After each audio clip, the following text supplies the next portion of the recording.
acerca de un profeta llamado Jeremías. ¿Se acuerda usted? El Señor, creo que en estos tiempos que hemos llamado finales, que aunque indudablemente llevamos ya varios años en saber que son tiempos finales, hermanos amados, el tiempo final para Dios puede ser muy cortito para Él y muy largo para nosotros. No sé si usted se ha puesto a pensar en eso, porque dice la palabra que para el Señor 1000 años es como un día. Entonces, si uno hace la proporción, y alguna vez la hicimos, usted puede notar que para Dios, si un día de 24 horas con 30 minutos y 30 segundos es como 1000 años para nosotros, un segundo de Dios puede ser 3 o 4 años. Yo no recuerdo cuánto era la aritmética que se hizo en esa ocasión, pero indudablemente nosotros tenemos que tener mucho cuidado, porque indudablemente para Él, usted oye las profecías. ¿Usted cree que las profecías vienen de Dios, hermano? Bueno, hay profecías del alma, hay profecías para enamorar. Aquí no se dan, gracias a Dios. Hay profecías que el doctor Ríos las bautizó como los buenos deseos de la Chepita. Los que vienen de esos tiempos se recordarán. Buenos deseos, pero no es palabra de Dios. Hay profecías que, gracias a Dios, es porque Dios está hablando y está usando la boca de una ungida o la boca de un ungido. Y uno percibe, hermano, tiene testimonio por su espíritu que Dios está hablando por medio de esa profecía. Indudablemente, en las profecías, no solo de esta congregación, sino en muchas congregaciones, muchas veces Dios está diciendo que el tiempo es corto. Pero puede ser 1 minuto de Dios y 30 años para nosotros. ¿Me está entendiendo? Eso es importante que usted lo logre entender, porque no vaya a ser que usted, si tiene 40 años de ser cristiano como yo, desde hace 40 años esté escuchando, pero eso hace 2 minutos para Dios. ¿Me está entendiendo? Dígame amén si me está entendiendo. Entonces, yo creo con todo mi corazón que el final de los tiempos, como dice Pablo en Corintios, nos ha alcanzado. Y la iglesia está atravesando tiempos difíciles.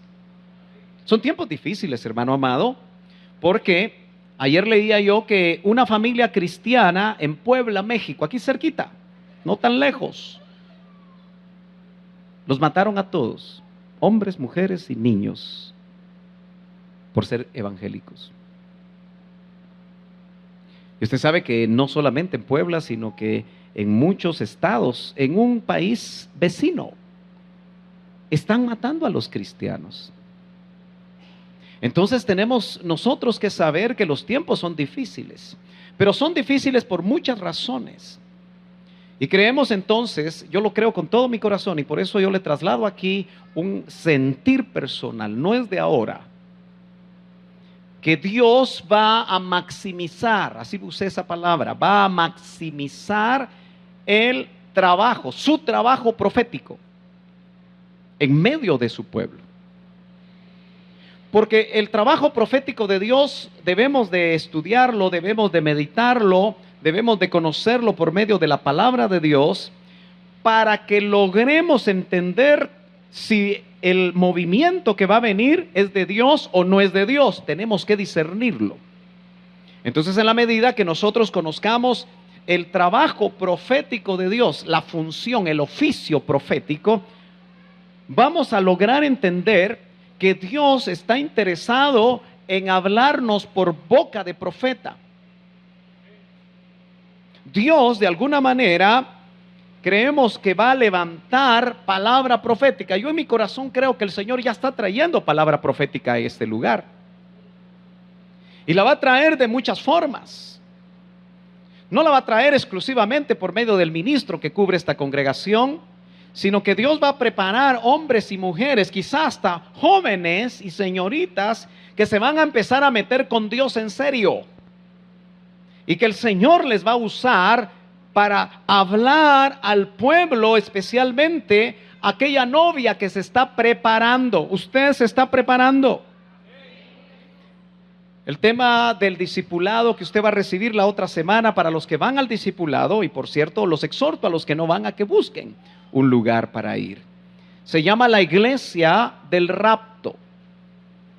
Si usted quiere estar en esa experiencia, pero no para quedarse, sino que para irse con el Señor, entonces debe de prepararse, y el Señor sabe que su iglesia, la iglesia del final, se tipifica en la iglesia del Apocalipsis capítulo 3, que es la Odisea, que es una iglesia tibia,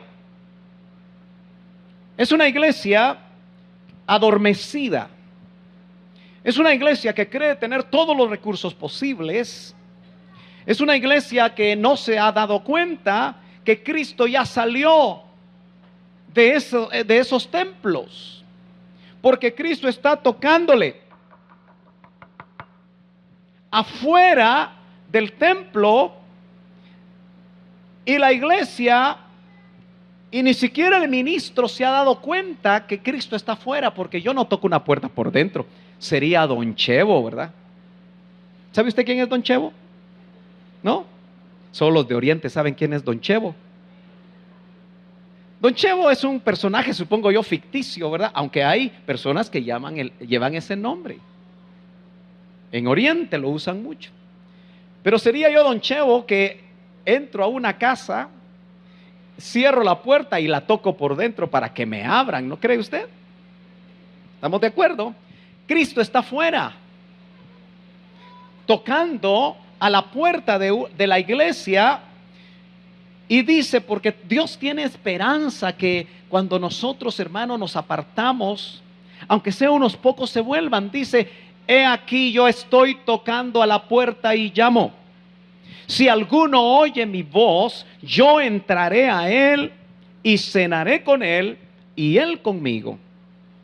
Pero dice, si a alguno. ¿Y usted se ha dado cuenta, hermano, que lo que muchos están llamando avivamiento realmente no es avivamiento? Es juntar masas. Eso lo hacen los políticos.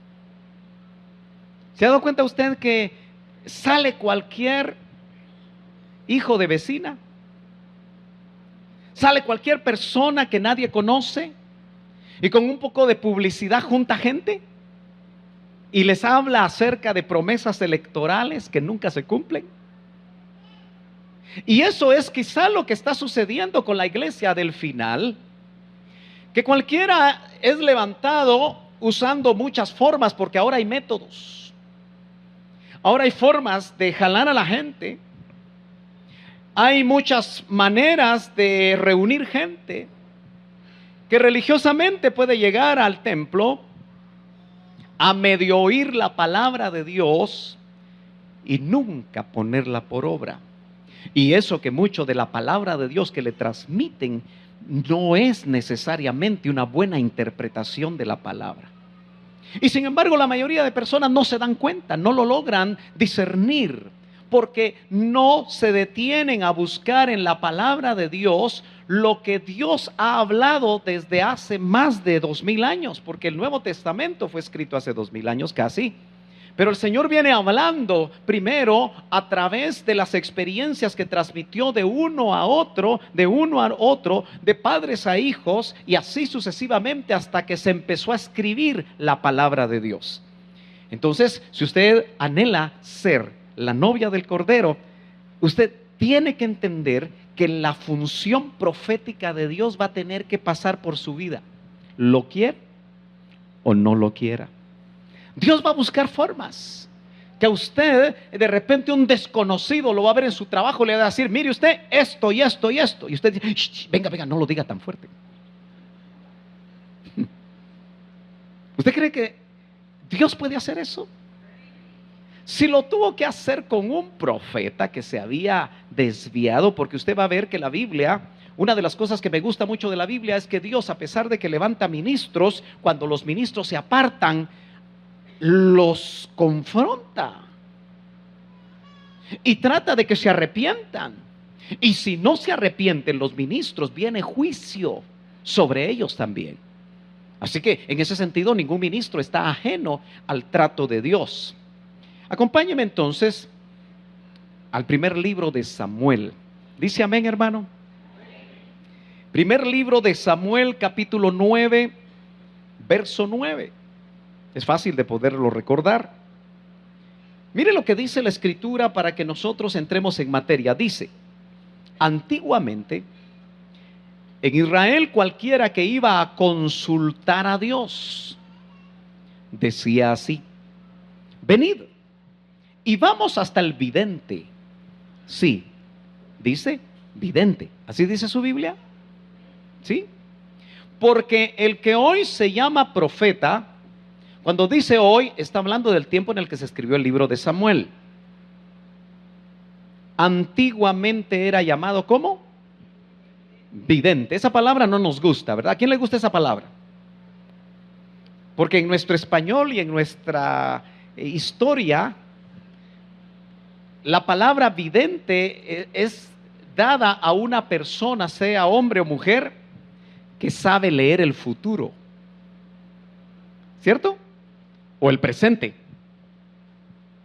¿Todos tenemos ese concepto?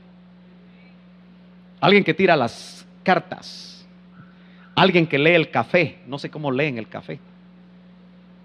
Fíjese que yo sé cómo leen el café. Ahora que las máquinas capuchineras hacen un montón de figuras, uno dice: ah, veo un cisne. No, ellas tienen otra forma, ¿no? Algunos leen los huesos, otros leen un montón de cosas. Y ojo, porque esos personajes no todos son fantoches, no todos son gente falsa. Muchos de ellos, creo yo como no he, gracias a Dios, nunca he ido a uno de esos lugares, pueden decirle la verdad. Y usted será atrapado por uno de esos personajes. Pero en el tiempo en el que la Biblia y donde está hablando, porque note que dice antiguamente, el libro de Samuel, del profeta Samuel, tiene que ver con los tiempos de los reyes. Y ese antiguamente puede llegar muy lejos. Por eso quisiera que nosotros viéramos por lo menos unas palabras que aparecen aquí que me interesan. Note que dice que cuando el pueblo de Israel iba a consultar. ¿Usted necesita consultar cosas, hermano? ¿Quisiera usted consultarle cosas a Dios? Porque nosotros ahora somos el Israel de Dios. Somos su pueblo adquirido por Él.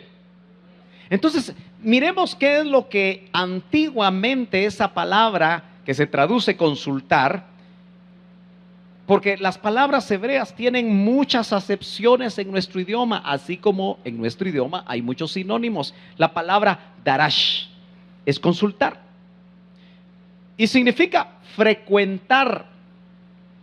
Como que la palabra, la idea que da es que el que iba a consultar con Dios no lo iba a hacer una vez, sino que lo hacía frecuentemente.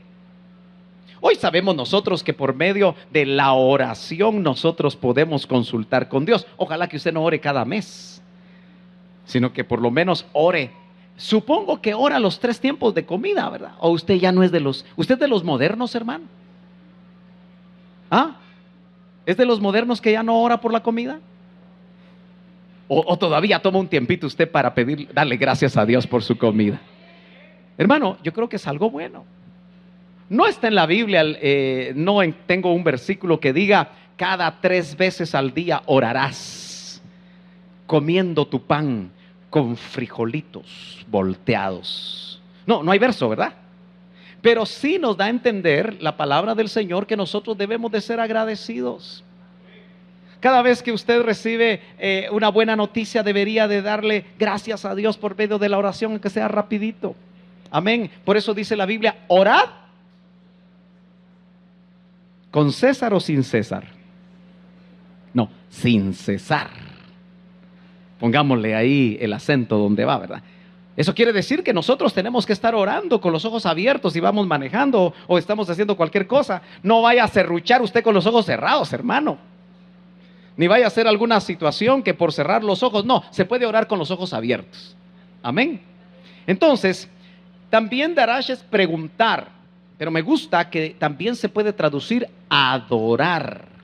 Así que cuando nosotros estamos adorando, realmente estamos en un momento en el que podemos consultar con Dios. En búsqueda, o mejor dicho, en busca de escudriñar, indagar, inquirir, mendigar. Me llamó la atención eso. Porque el que consulta a Dios lo debe hacer como lo hace un mendigo. Nosotros en Guatemala tenemos muchos mendigos, ¿verdad? En cada crucero hay uno que le pide. Y usted se da cuenta que dan lástima. Uno se siente mal.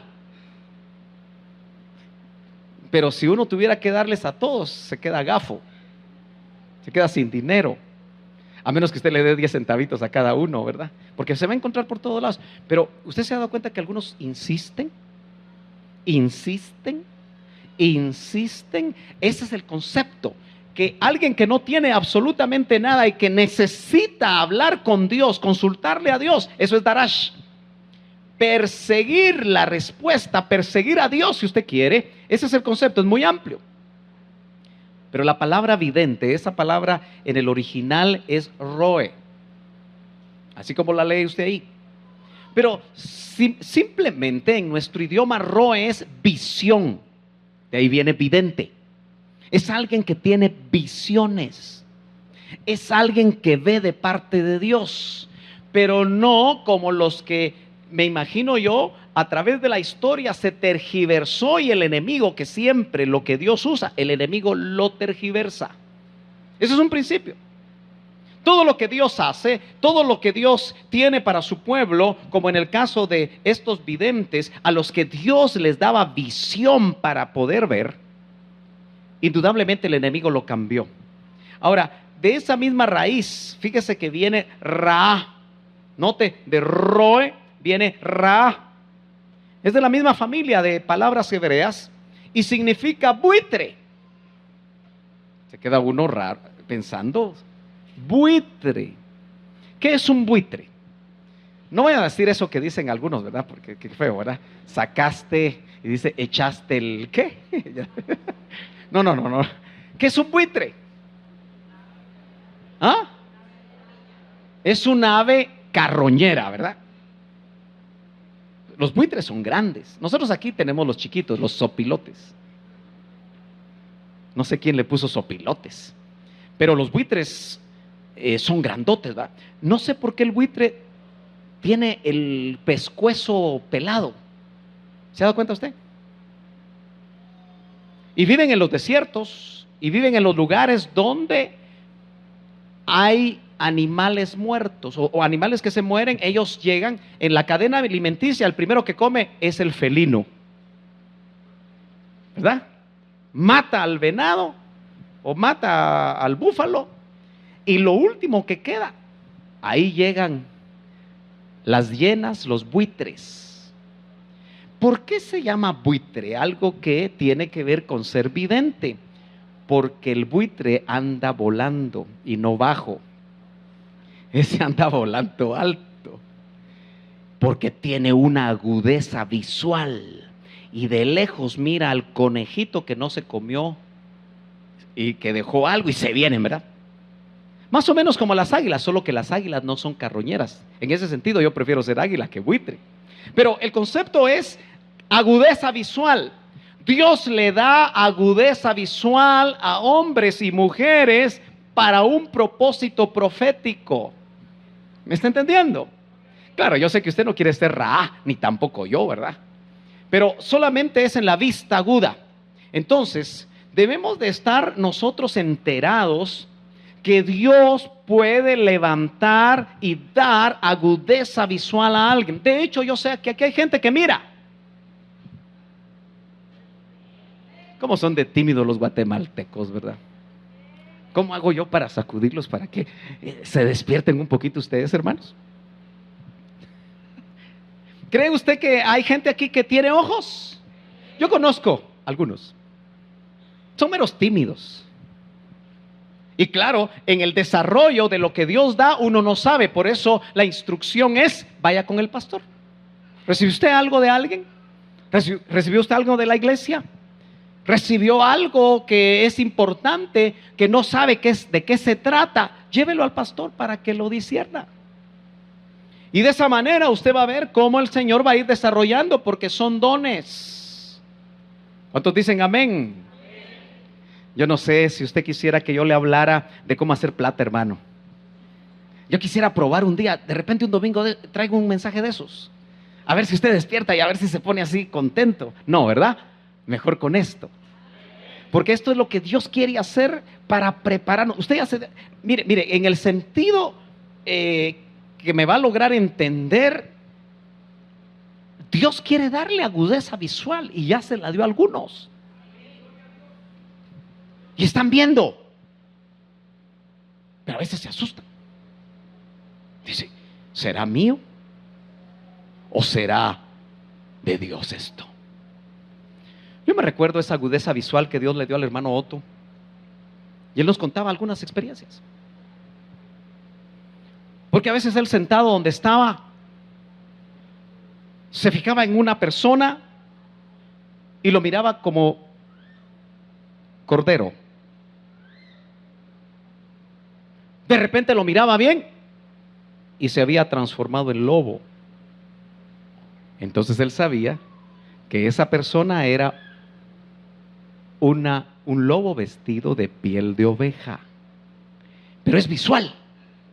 ¿Me está entendiendo? El ministerio profético es visual. Ahora, yo quiero hacer un recorrido hasta donde el Señor me permite esta mañana con lo que es el ministerio profético. En ese verso también aparece la palabra profeta. Esa no es roe, es naví. Es difícil el hebreo, yo no lo pronuncio bien, pero en realidad me interesa para que usted haga diferencia, que cuando dice que antiguamente al que se le llamaba vidente, ahora se le llama profeta, al roé se le llama naví. Y Naví es un hombre inspirado, obviamente por Dios. Note que el vidente es uno que mira, el profeta es uno que indudablemente mira, pero de parte de Dios. Lo que me llamó la atención es que también aparece la palabra Nevillá, que es una mujer inspirada. Eso me indica que hay mujeres que miran, hay mujeres que son inspiradas. Yo encuentro más mujeres que miran que hombres, fíjese. Aquí vendrá la pregunta: ¿podrá una mujer ser profeta en el ministerio profético? Yo en lo personal creo que sí. Pero como esos ministerios son pocos, debe haber pocas, y las levanta Dios como Él quiere. Pero indudablemente vemos mucha más profusión en ese ministerio, hablando en el ministerio genuino de parte de Dios, en hombres que el Señor levanta. Muy bien, veamos entonces cómo el Señor, el Padre, ejerce ese trabajo profético, esa función profética desde el mismo Adán. Solo que ahí no le levantó profeta, sino que él hizo el oficio profético. Y quiero que usted lo vea. Cuando fue creado Adán y Eva, vemos que ese oficio profético lo realiza el Padre. ¿Por qué? Lo vamos a ver nuevamente en los versos que se encuentran en el capítulo 3, del verso 8 en adelante. ¿Lo tiene usted? Muy bien, dice: y oyeron la voz de Jehová Dios. Aquí no les habló por profeta, él hizo esa función, que se paseaba en el huerto al aire del día. Y Adán y su esposa se escondieron. ¿Sabe usted que cuando la función profética de Dios empieza a actuar, la gente se esconde? Y a veces lo que hace es esconder lo que tiene adentro. ¿Cuántos saben que tenemos algo que esconder? ¿Tiene usted algo que esconder? Hey, ¿tiene usted algo que esconder? ¿Cree que no hay nadie en este lugar que no tenga algo que esconder? Qué pregunta más difícil, ¿verdad? ¿Alguien no pecó hoy? ¿Alguien vino aquí y desde que se levantó no ha pecado? Ey, levánteme la mano. Uno no ha pecado, dice. A veces no tenemos claro el concepto de pecado. Es que pecado no es irse a acostar con la mujer de otro. Solo tu mirada ya te hizo pecar si tu ojo no es bueno. ¿Sí o no?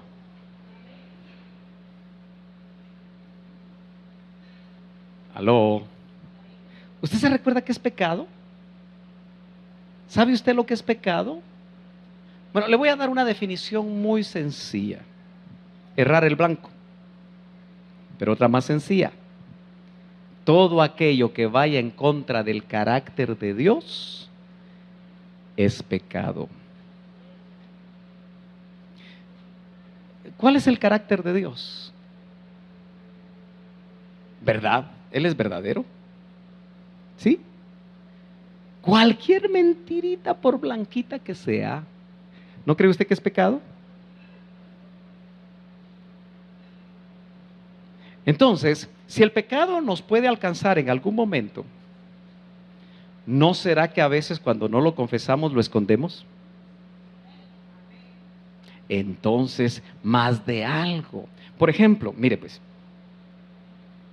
¿usted cree que comer demasiado es pecado? Sí. Solo voy a ver a los delgados para que no se sientan mal. Una de las cosas más difíciles es tener dominio propio, ¿verdad? Entonces muchas veces pecamos contra nuestro propio cuerpo.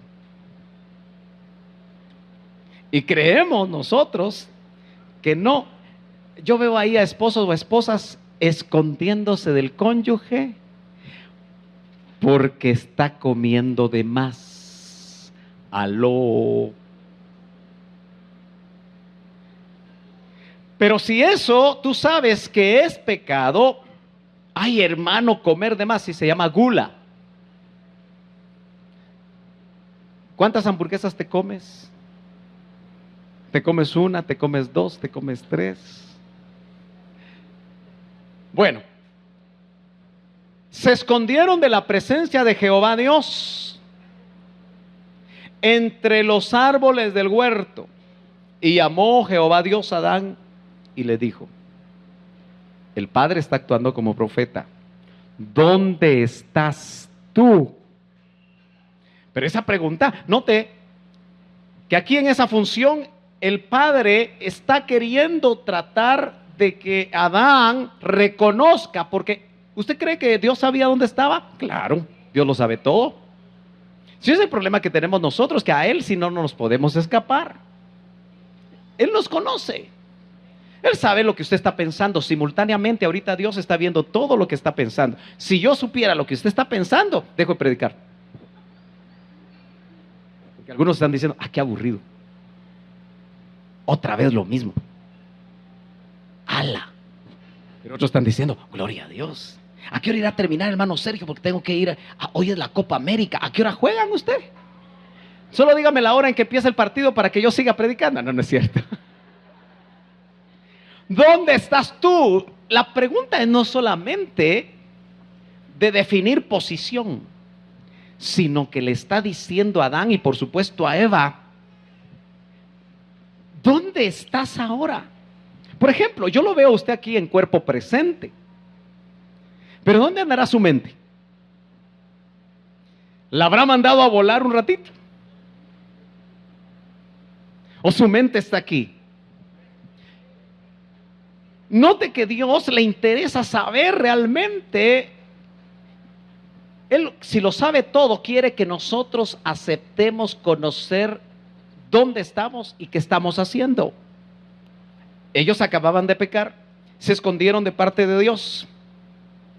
Y Él respondió, oí tu voz en el huerto y tuve miedo. ¿Sabe usted que la función profética de Dios saca los sentimientos más profundos que nosotros tenemos a la luz? Hermano, en la administración, que debe ser profética, una de las cosas que yo he notado en la poca experiencia que tengo, aunque ya son varios años, Es que Dios quiere sacar a luz para que tú te des cuenta los sentimientos que tienes adentro y que los metiste bien. Voy a usar palabras que usaba mi mamá, refundidos. ¿Ha usado esa palabra usted? Sí. Lo más refundido, lo más bajo, lo más escondido, y uno ni se imagina que uno tiene esos sentimientos. Pero a veces surgen esos sentimientos, y en el caso de Adán, el original hebreo dice, y tuve fobia. ¿Y usted sabe cuántas fobias hay? Fobia a las alturas. Ojalá que usted no le tenga fobia a la esposa. O fobia al esposo. Fobia a las arañas. Fobia a los lugares pequeñitos. Fobia a estar en un lugar alto. De todas las clases de fobias hay. Así que eso es un resultado del pecado.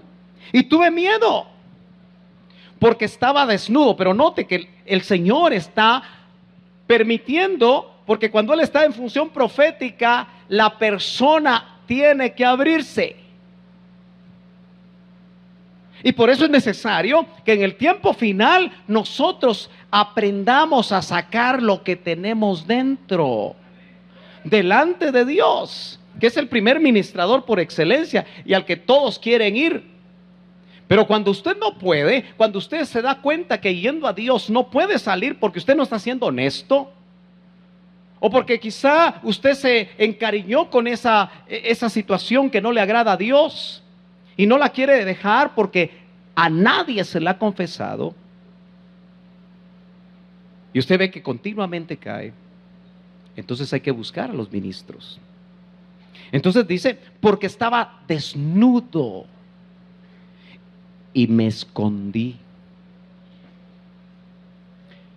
¿Cuánto nos esconderemos dentro del templo?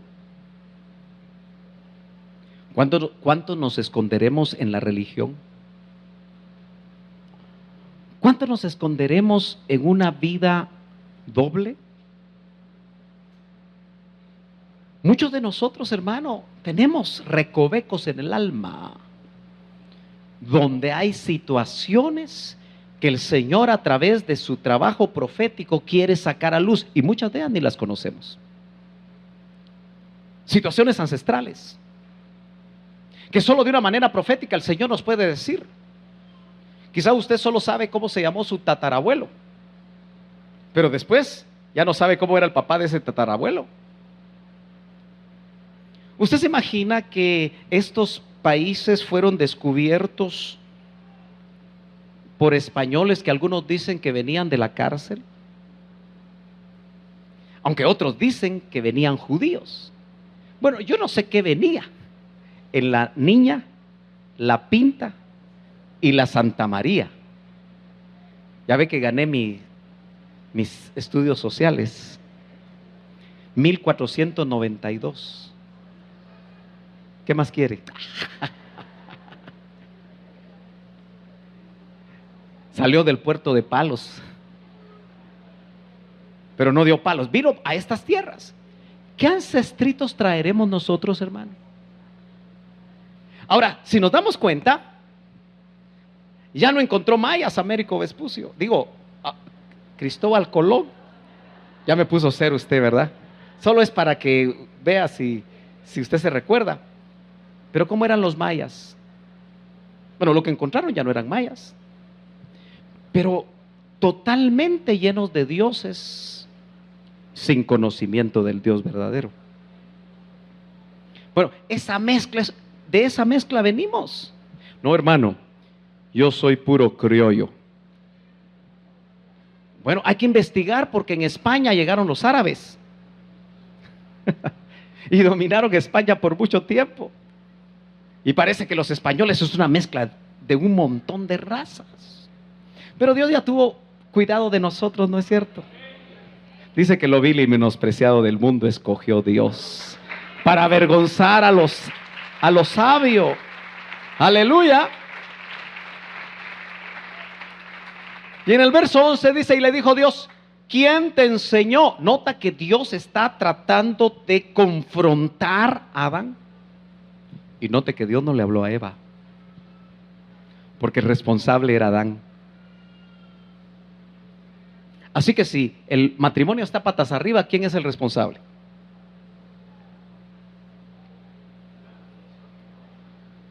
¿Ah? La cabeza.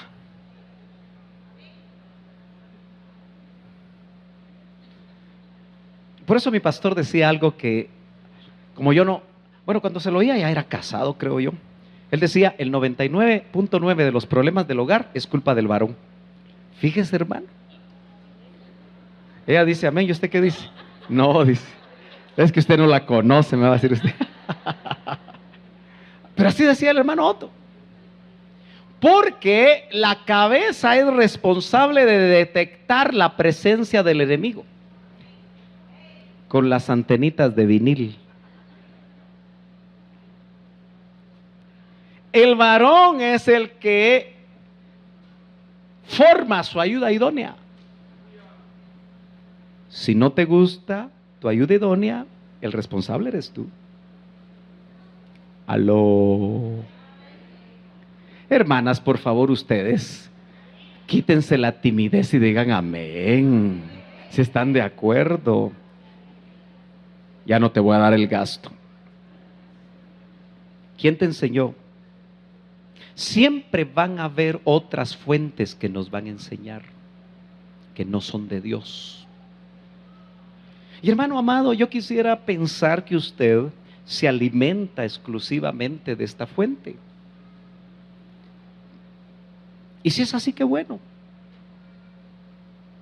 Pero si usted se deja enseñar por otras fuentes, puede ser que esas otras fuentes, esa mezcla de fuentes, le pueda llevar a usted a la confusión. ¿Quién te enseñó que estabas desnudo? Y entonces actúa finalmente de una manera clara. ¿Has comido del árbol del que yo te mandé no comieses? ¿Cuántas preguntas le hizo Dios? Cuéntelas. ¿Cuántas? Muchas preguntas, ¿verdad? Entonces la función profética, hermano, muchas veces lo que lleva es cuando el Señor revela, pregunta para corroborar, pero pregunta para saber si la persona está consciente o no está consciente de lo que está sucediendo adentro.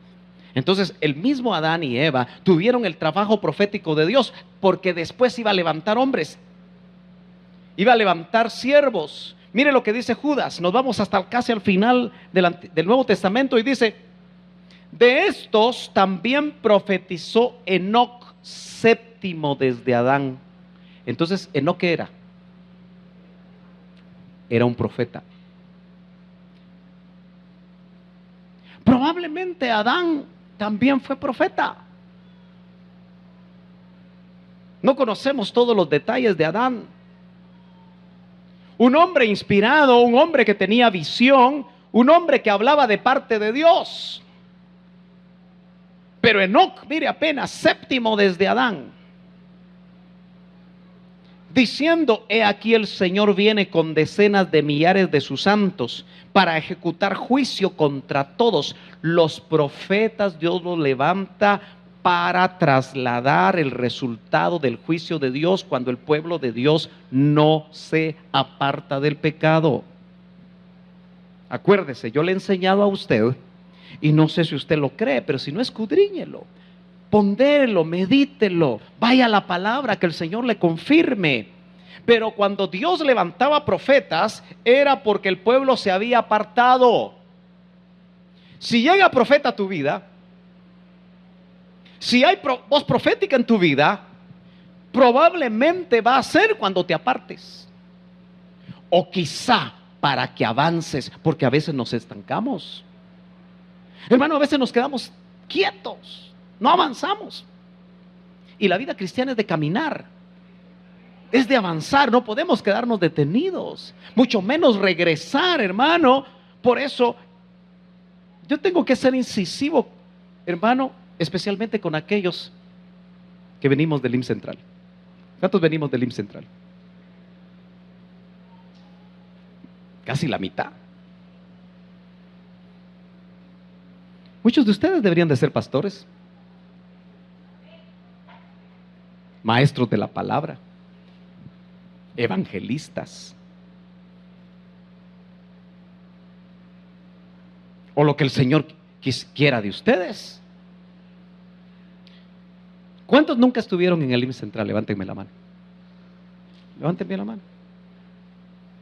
Hay algunos que no sé ni dónde estuvieron.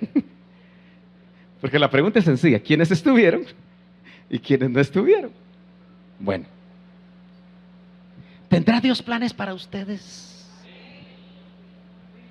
¿Será que en 10 años ya no van a estar ustedes aquí sirviendo al Señor en algún lado? Ojalá. Porque si siguen viniendo y en 10 años siguen sentados en la misma silla y actuando de la misma manera, en el sentido de no desarrollar lo que Dios quiere para ustedes, me voy a sentir un pastor frustrado. Porque indudablemente la vida cristiana es avanzar, es avanzar, es avanzar. Y algunos de ustedes, el Señor los puede usar en el avivamiento final, pero el verdadero avivamiento de Dios, que va a ser precisamente un mover del Espíritu, donde va a haber ministerios genuinos que van a estar haciendo esa labor final de preparación, hermano. ¿No le gustaría a usted que por voz profética, que no tiene que ser exclusivamente solo un profeta, puede ser un maestro que Dios le dé función profética, puede ser un pastor que Dios le dé palabra profética, puede ser un evangelista que Dios le dé palabra profética? Al fin y al cabo, el Señor puede hacer como Él quiere, pero que esa palabra profética usted lo saque quizá del estancamiento. Hermano amado, no me levante la mano y tal vez mire para otro lado si quiere, pero ¿no cree que a veces uno se siente estancado? Como que algo pasó. A veces uno se siente que retrocedió. Aleluya. Pero tenemos que despertar para saber qué es lo que Dios quiere. Enoc fue usado como profeta para ejecutar juicio contra todos y convencer a todos los impíos de entre ellos, es decir, de entre todos, convencer a todos los impíos. Los impíos, hermano, quítese la idea que es el inconverso. Nosotros hemos agarrado esa idea y decimos: es que no te cases con un impío, refiriéndonos a alguien que en realidad la Biblia lo define como pecador. Un inconverso, la Biblia lo define como pecador. El impío es uno que, conociendo el camino pío, el camino de la piedad, se aparta y sigue viniendo a la iglesia, pero se aparta. Sigue creyendo en Dios, pero vive en el camino impío. ¿Me estoy dando a entender, hermanos amados? Están ustedes demasiado quietos hoy. El ministerio profético va a ser que quienes nos hemos apartado, porque hermano, todos podemos apartarnos en algo. El Señor va a hacer que nosotros, si agarramos un extravío, regresemos y tomemos el camino correcto. Dice la Escritura, para terminar, lo que vemos nosotros, que desde Enoc el Señor ha tenido un movimiento profético y lo va a tener al final, porque en realidad esa profecía que la dio Enoc, aunque de alguna manera parcialmente se cumplió, se va a cumplir plenamente en lo que viene. Todas sus obras impías que han cometido impíamente, y de toda palabra dura que los pecadores impíos han hablado contra él. Estos son murmuradores. Características. ¿Ya se dio cuenta usted que si uno murmura se vuelve impío? ¿O actúa como un impío? Querellosos. ¿Qué será la palabra querelloso? Hoy no hay abogados, hoy no vinieron mis abogados. Ah, bien, hay un abogado. ¿Qué es una querella, hermano? Venga aquí conmigo. Pero rapidito, venga así. Dígame qué es una querella. No querida. Querella. Amén. Una querella es plantear ante un juez una denuncia en contra de alguien para adherirse como querellante adhesivo en contra de alguien que ha cometido un delito y que es perseguido por el Ministerio Público. Gracias. Entonces es denunciar, ¿verdad? Es presentar una denuncia ante un juez. ¿Por qué los meterán aquí como querellosos?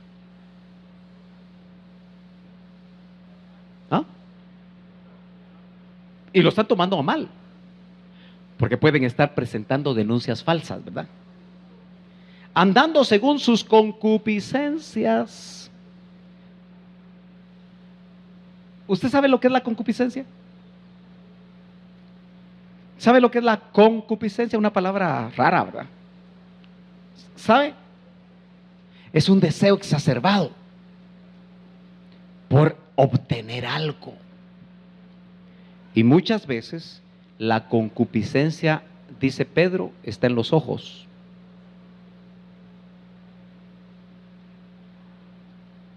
Y dice la concupiscencia de los ojos. Y la concupiscencia de los ojos, ¿sabe usted que muchas hermanas detectan a un hermano que tiene concupiscencia? Hermanas amadas, ustedes pueden detectar a un joven, a un casado que es concupiscente. ¿Sí? ¿Lo pueden hacer? ¿Y por qué entre hombres no se ve mucho eso? ¿Usted ha visto cómo miran los hombres? Hermanas amadas, ¿las miran a veces feo a ustedes aquí en la iglesia? Mire, a veces.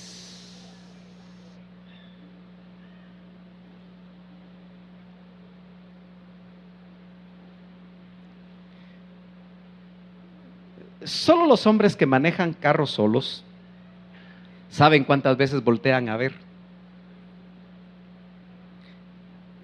¿Qué dijo? Por eso chocan. Ahora, ¿ya se dio cuenta usted por qué un hombre casado que se supone que tiene una buena relación con su esposa sigue viendo mujeres que no le corresponden? Porque los hombres son visuales. Hermanas amadas, nunca bien ponderadas, recuérdense que cada vez que se vistan, la manera de vestirse puede atraer los ojos de un hombre.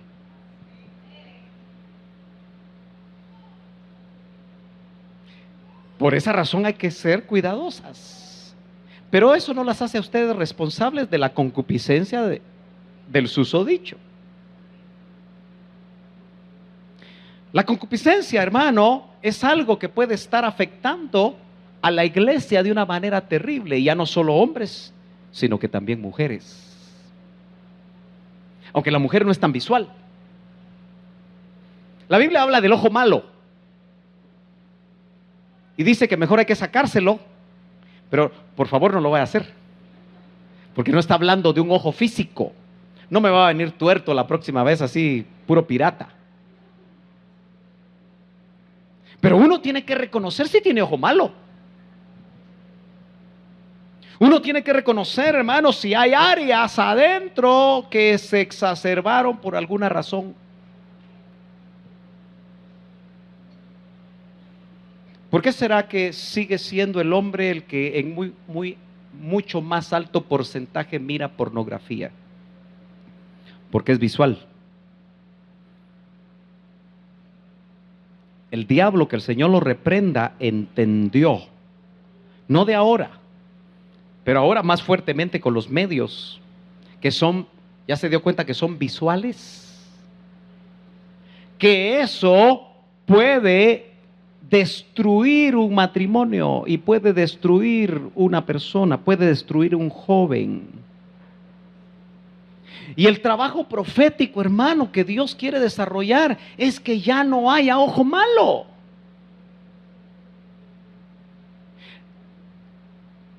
Que las mismas hermanas, ¿sabe por qué yo hago preguntas tan directas? Para que todos pongamos las barbas en remojo. Y si no tiene barba, que le salga y después la meta en remojo. Que usted mismo puede estar en la iglesia viendo lo que no tiene que ver. ¿Aló? ¿Quiere que siga? Bueno, tenemos que seguir. Y su boca habla palabras infladas, adulando a las personas para sacar provecho. ¿Se da cuenta usted que la función profética de Dios es sacar a luz lo que está guardado? Lo que se hace en secreto.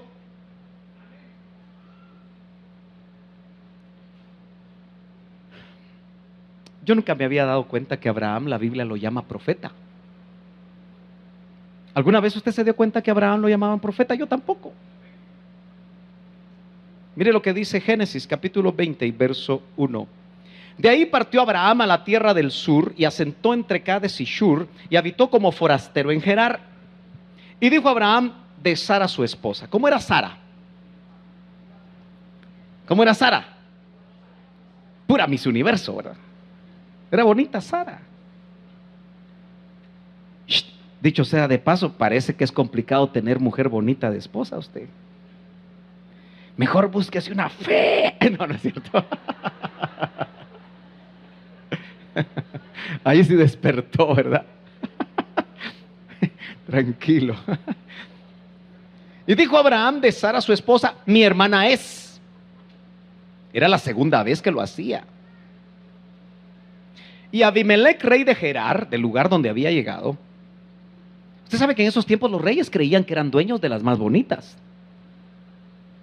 Y no importaba qué número de esposas podían tener. Al fin y al cabo, este cuate no era un temeroso de Dios. Envió y tomó a Sara. Pero Dios vino a Abimelech en sueños de noche. Dios puede venir también hasta el que no quiere nada con él. Vino en sueños de noche y le dijo, he aquí muerto eres. Voz profética, ¿verdad? Hermano, yo me asusté con una profecía de hoy. ¿Alguno más se asustó?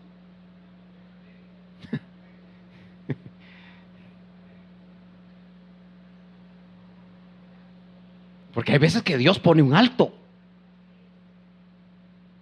cuando no queremos dejar aquellas cosas que no le agradan a Dios. Y Él nos está preparando para hacer una iglesia sin mancha y sin arruga.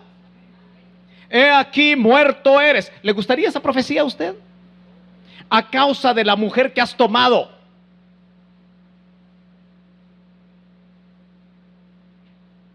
Caras vemos. Tan chulo que se ve usted aquí en la iglesia. Corazones, no sabemos. ¿Sabe que ningún pastor se puede preciar de no tener hombres como ovejas que cuando los pastorea están con otra? Creo que no hay ningún pastor que pase en blanco eso.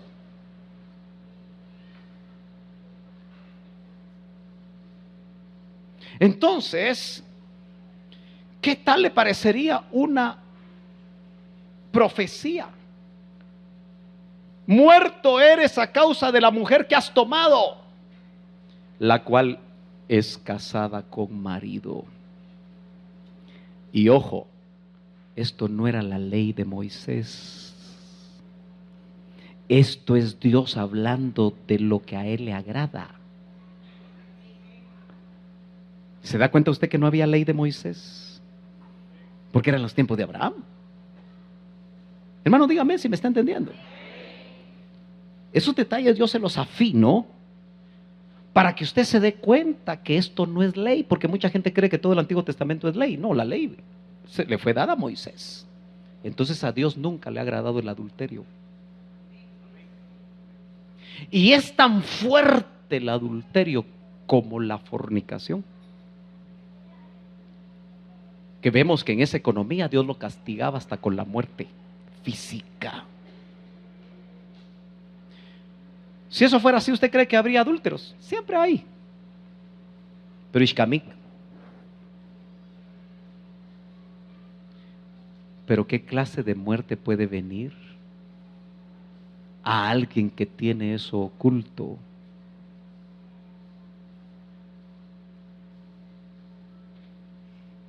Ya sé de qué temas hablar para que usted no hable.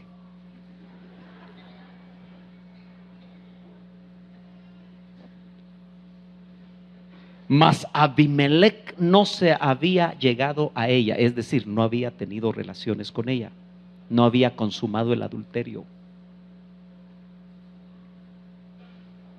¿Sabe que hoy hay gente cristiana masticando chicle cometiendo adulterio? ¿Sabe que hoy hay jóvenes y señoritas también cometiendo alguna clase de pecado? Se volvió común, se volvió cultural. Todo mundo lo hace. Pero que quien quiere consagrarse al Señor puede detener eso. Y si el pecado te alcanzó, hay misericordia de parte de Dios, hay restauración de parte de Dios. Aleluya. Porque eso es lo lindo de este tiempo de gracia. En la ley, Ishkamik. En la gracia hay consecuencias hasta que el pecado no se confiesa. No se había llegado a ella y dijo: Señor.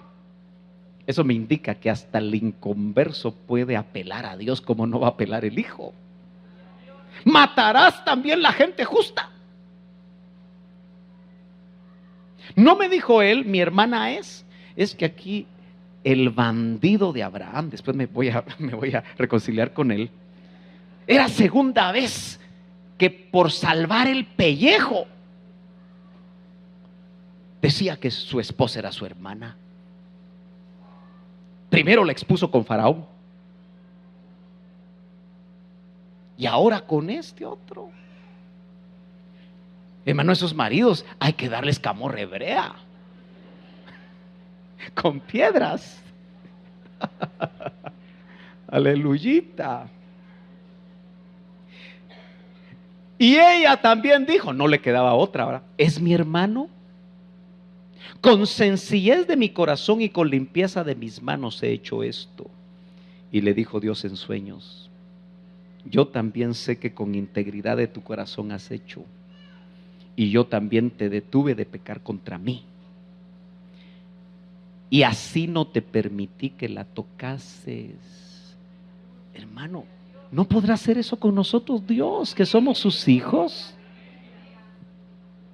Pero somos necios. Ayer que tuve la bendición que mi hija predicó aquí con los jóvenes. Aleluya. Ella decía una palabra que yo repito, la repitió como 3 veces. Somos tercos, dijo.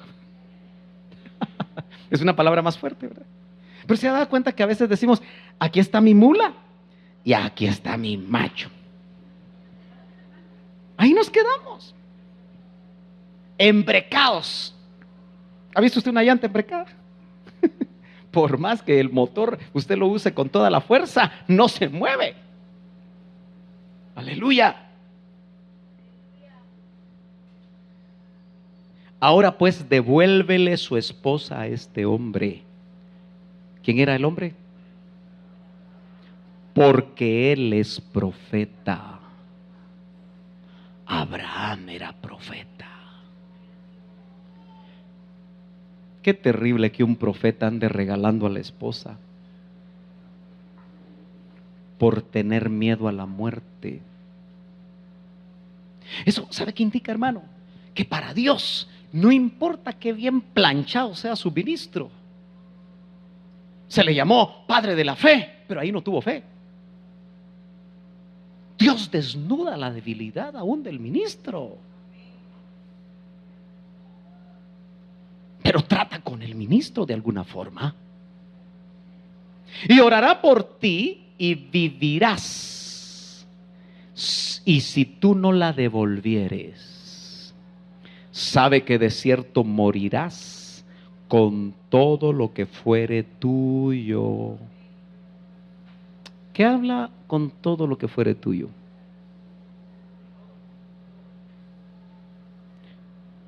¿No será que tu escasez es por pecado, hermano?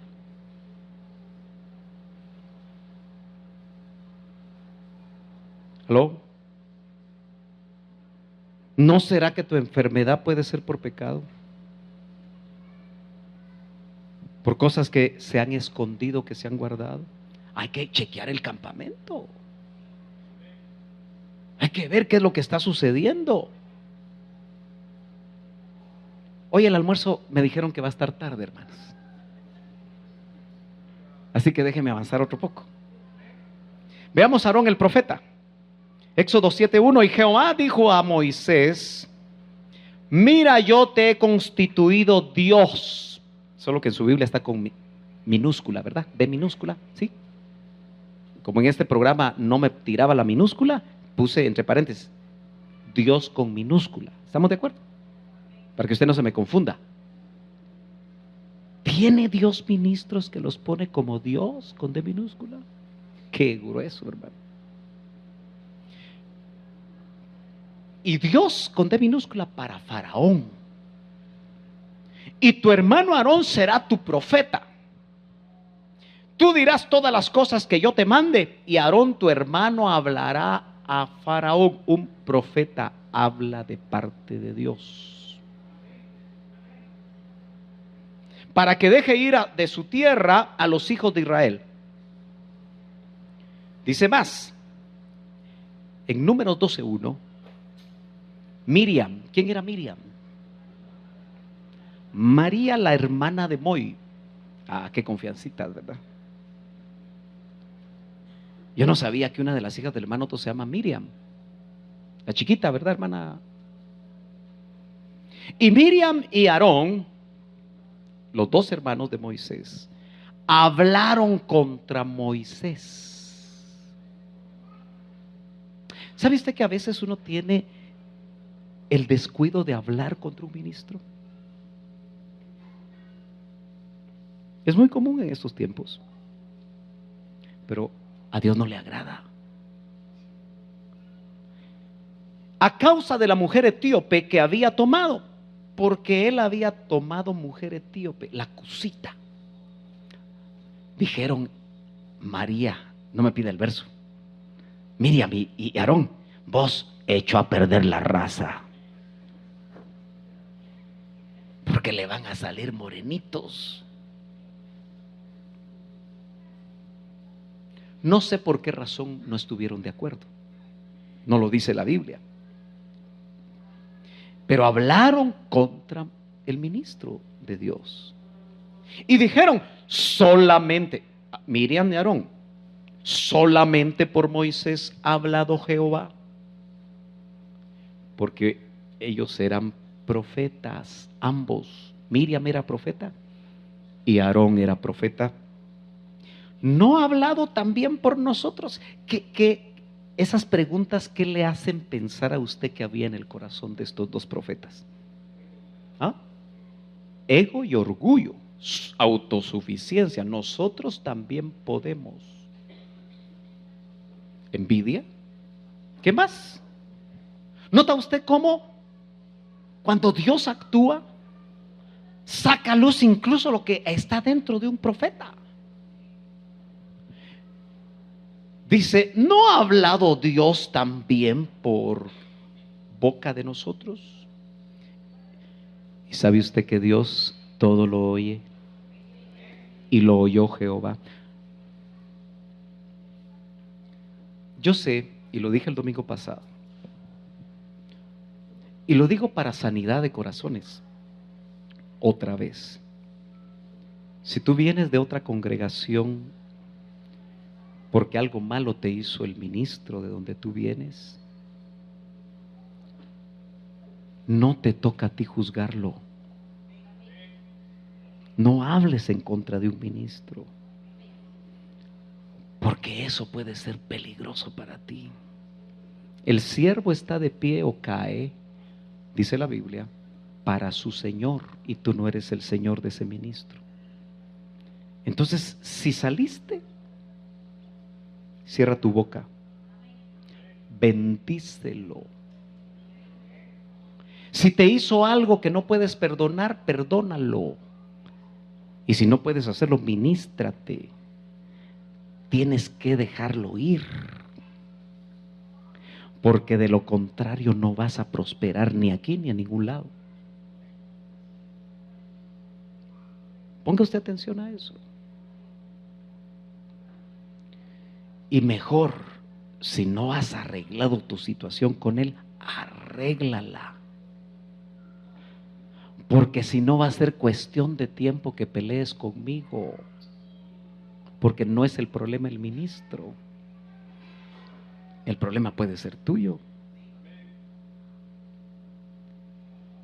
No sé por qué están tan quietos, hermano. Pero yo sigo. Y aquel varón Moisés era muy manso. El que despescuezó al egipcio se volvió manso, hermano. Mire lo que 40 años en el desierto hicieron por Moy. Más que todos los hombres que había sobre la tierra. Eso quiere decir que él sabía lo que decían, pero no les decía nada. ¿Me está entendiendo? Y luego dijo Jehová a Moisés y a Aarón y a Miriam: salid vosotros tres al tabernáculo de la congregación. Y salieron ellos tres. Entonces Jehová descendió en la columna de nube y se puso a la puerta del tabernáculo y llamó a Aarón, Miriam, y salieron ambos profetas. Y él les dijo: oíd ahora mis palabras. Si entre vosotros hubiere profeta de Jehová, y ambos lo eran, yo le apareceré en visión. Es una manera como Dios le habla a los profetas, en visión. En sueños hablaré con él. Dos características de los profetas de Dios del Antiguo Testamento. No así a mi siervo Moisés, que es fiel en toda mi casa. Boca a boca hablaré con él. ¿Nota la diferencia? Moisés era más que profeta. Y claramente, y no por figuras. Quiere decir que al profeta le habla por figuras, porque a veces el sueño no lo entiende, y a veces lo que mira la visión tampoco le entiende. Y verá la apariencia de Jehová. ¿Por qué pues no tuviste temor de hablar contra mi siervo Moisés? Entonces el furor de Jehová se encendió contra ellos y se fue. Mi interés en este pasaje es conocerlas, cómo funciona el profeta de Dios, pero también cómo corrige Dios a sus profetas. Dios prueba por medio de profetas a su pueblo. Veamos esto, Deuteronomio capítulo 13, verso 1. Dice: cuando se levantara en medio de ti profeta o soñador de sueños, y te diera señal o prodigio, y se cumpliere la señal o prodigio que él te dijo, diciendo: vamos en pos de dioses ajenos que no conociste y sirvámosles, no darás oído a las palabras de tal profeta ni al tal soñador de sueños. ¿Se podrá levantar en estos tiempos profetas que lo que te dicen se cumple, pero después te llevan a hacer prácticas que no le agradan a Dios? Hermanos, a mí me llamó mucho la atención que el movimiento evangélico aquí en Guatemala y en el mundo es apostólico y profético. Hay un profetismo vasto. Todo mundo es profeta. Le conté que aquí vino un joven que había sido egresado de una escuela de profetas. Y ahí en la puerta me dijo: hermano, yo soy profeta. Me llamo fulano de tal. Y yo decía: ¿qué pata puso este huevo? Pero yo seguí oyendo. Pero como uno piensa, ¿verdad? Y discierne. Usted me puede usar para lo que usted quiere. Ah, bueno, le dije. Bueno, seguí viniendo a la iglesia y vamos a ver. Nunca más vino. Gracias a Dios. Porque el problema es que con un título de escuelas hechas por hombres, uno se quiera presentar como algo que solo el Señor puede confirmar en la vida de una persona. Puede ser que tengas tus lances proféticos tú, pero eso no te hace profeta todavía. Puede ser que uno sea didáctico en la enseñanza de la palabra, pero eso no lo hace maestro de los 5 ministerios. ¿Me estoy dando a entender? Se tiene que ver con el tiempo, qué es lo que esa persona, pero a donde yo lo quiero llevar, hermano amado, es que qué casualidad que entre tanto profeta que hay en estas iglesias, cada vez hay más pecado en esas iglesias. Entonces yo me pongo a meditar ya con lógica, si usted quiere. ¿Habrán verdaderos profetas ahí? Puede ser que hasta esos mismos profetas le digan: mira vos, no es malo lo que estás haciendo. Dice Dios que está bien que hagas eso. Entonces lo que está haciendo es que aunque la señal se cumpla, pero te está apartando de tu relación con Dios. La Biblia dice: no pongas oído a ese profeta. ¿Me está entendiendo, hermano? Porque Jehová vuestro Dios os prueba para saber si amáis a Jehová vuestro Dios con todo vuestro corazón y con toda vuestra alma. En pos de Jehová vuestro Dios andaréis, y a Él temeréis, y guardaréis sus mandamientos, y escucharéis su voz, y a Él serviréis, y a Él seguiréis. Y el tal profeta o soñador de sueños ha de ser muerto. Hermano, yo le doy gracias a Dios que no estamos en esos tiempos. Pero me pongo a pensar: ¿cuántos ministerios ya están muertos? Y la gente no se ha dado cuenta que Dios ya los enjuició. ¿Te acuerdas tú de aquel sacerdote llamado Elí? Él siguió siendo sacerdote, sumo sacerdote,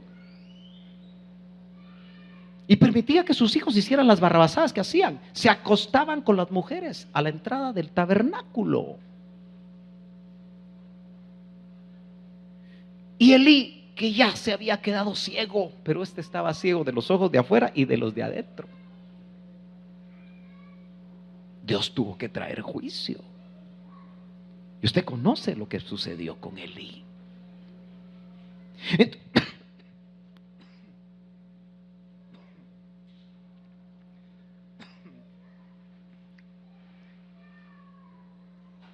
Ya estoy bien, no tenga pena. Un poquito de agüita, ¿verdad? Es que pasar aquí a veces me molesta. Déjeme que refresque un poquito la garganta. ¿No será que hay ministerios que lo único que tienen es gente? Y hace tiempo que Dios no está ahí. Bienaventurado la oveja que tiene ojos y que discierne al ministro que le cubre. Aleluya. Y el tal profeta o soñador de sueños ha de ser muerto en ese tiempo físicamente. Ahora en esta economía puede haber una muerte ministerial cuando Dios deja al tal ministro.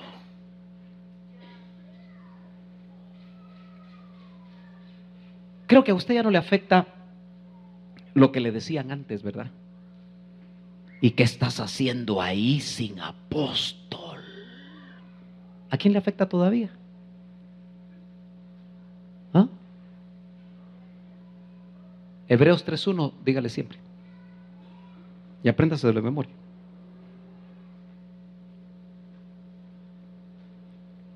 Porque cuando no hay un apóstol visible, el que te cubre es el que cubre al que cubre, y este cubre al que está abajo.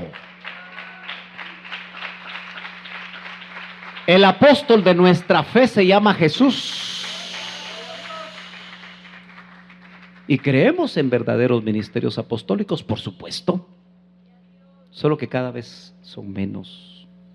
Entre tantos miles, tengo la sospecha que los genuinos están escondidos. Solo funcionan. Aleluya. ¿Cuánta gente está bajo una cobertura que ya no funciona? Porque hace rato que el Señor se fue.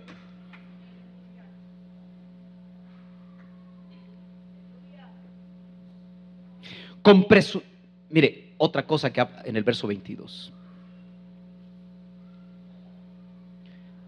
Desde el 20 vamos a leer. Dice, pero el profeta que tenga la presunción, porque aquí hay que descubrir lo falso, de hablar una palabra en mi nombre que yo no le haya mandado hablar. Usted ha visto que hay ministros que a cada rato dicen, Dios me dijo, Dios me dijo, Dios me dijo, Dios me dijo, Dios me dijo. Ay, Dios mío, desayunan, almuerzan y cenan con Dios. Qué bueno si fuera así, ¿verdad? Pero qué peligroso es decir, Dios me dijo, Dios me dijo. Pero el profeta que tenga la presunción de hablar una palabra en mi nombre que yo no le haya mandado hablar, o que hable en nombre de dioses ajenos, el tal profeta morirá. Y si dices en tu corazón, qué pregunta más bonita, ¿verdad? ¿Cómo conoceremos la palabra que Jehová no ha hablado?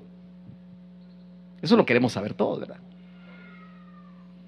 Cuando un profeta hable en el nombre de Jehová y no acontece tal cosa, lo que dijo, ni se cumple, es palabra que Jehová no ha hablado. Solo con eso ya están descalificados un montón.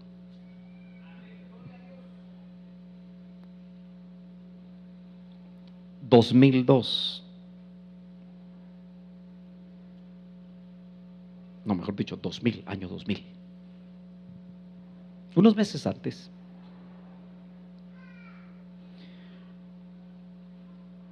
y unos 2 años antes, se desató un furor en el mundo por el Y2K. ¿Quién se acuerda de eso? Algunos de ustedes no habían nacido.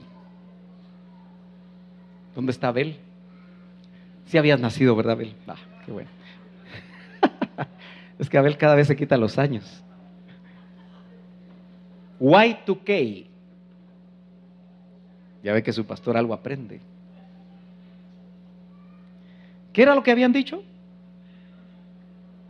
Que en el 2000 se paraban todas las computadoras. Bueno, aquí de todas maneras no había problema, ¿verdad? Pero en esos países superindustrializados estaban en pánico, porque no iba a haber electricidad, no iba a haber un montón de cosas, según ellos. Y los púlpitos de casi todas las iglesias del mundo, los pastores cayeron en la trampa de predicar el Y2K. Aquí en Guatemala, porque yo tengo memoria, hermano, la gente en ese tiempo, hace 16 años, pagó 100 quetzalitos. Y llegaron 2000 personas a oír a un ministro que dijo que todo se terminaba en el 2000.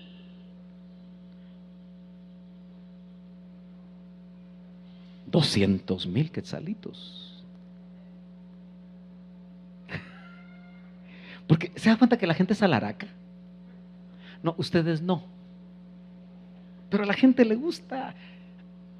Y llenaron ese lugar. Solo que el 2000, cuando terminó, no pasó nada. Ay, yo le hubiera ido a pedir los 100 quetzalitos, fíjese. Pero ¿sabe qué pasó? ahí siguen detrás de él.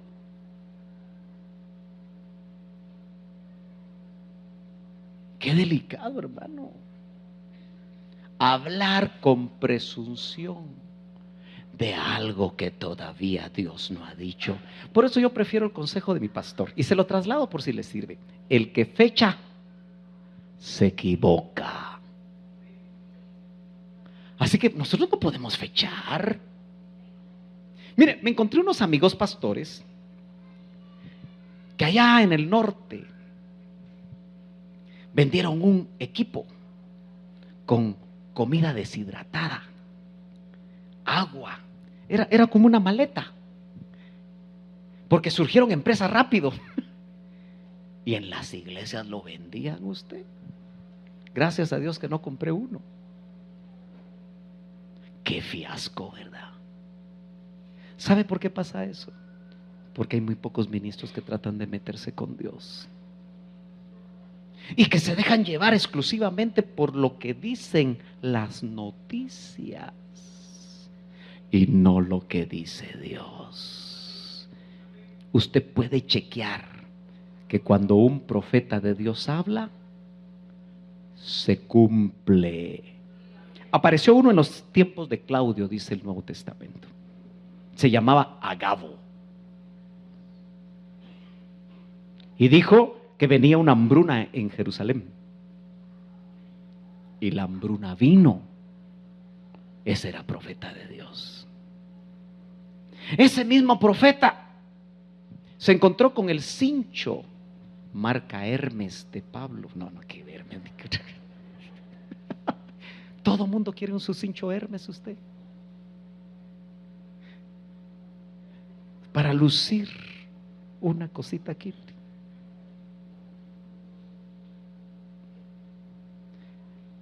Y dijo, ¿de quién es este cinto?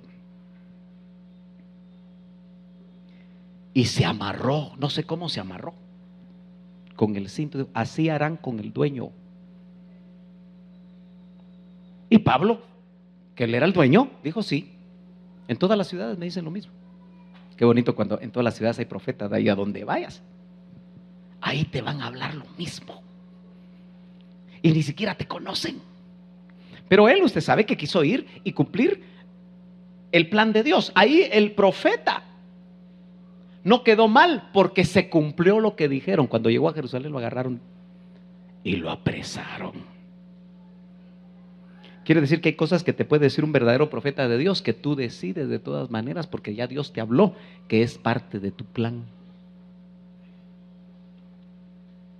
Ya es la una, hermanos. ¿Termino ya? Sí, ya es tiempo de terminar, ¿verdad?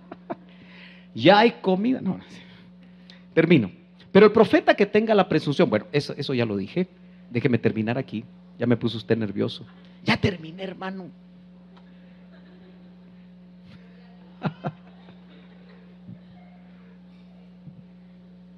¿Usted cree que necesitamos movimiento profético? Pero genuino de Dios. Mira, cuando no hay un profeta visible, el trabajo lo hace Dios. Por eso muchas veces da palabra profética.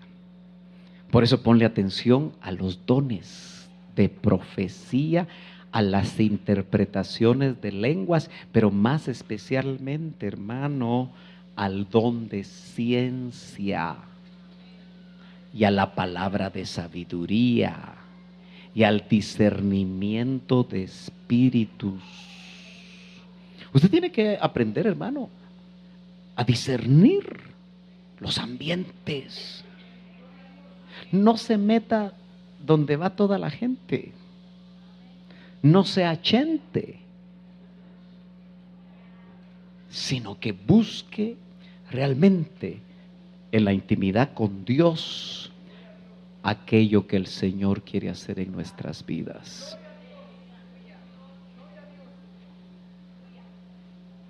Todos los que estamos aquí necesitamos función profética de parte de Dios, que Él nos revele.